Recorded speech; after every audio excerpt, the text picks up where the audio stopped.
there it is. Looks like a heart. You see it? That's Heartshaped Waterfall. That's where we're going.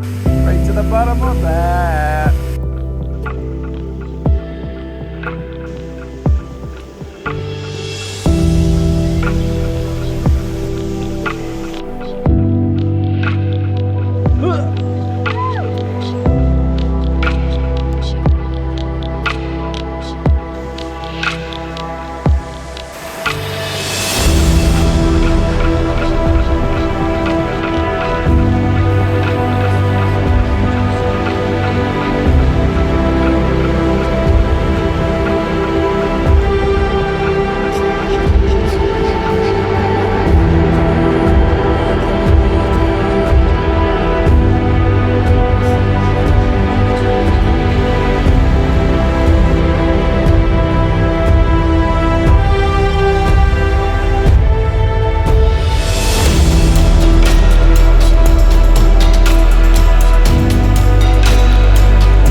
This is Heartshaped Waterfall, one of the 7 wonders of St Helena. Oh yeah, one of the 7 wonders. Oh yeah. You can see it from pretty much just about anywhere on the island if you're traveling on the west side of the island. Yes. It doesn't always have water coming down it, but today is extra special because we're here and you can see the water and you can hear the water. There's been a few days of heavy rain, hence the beautiful waterfall you see.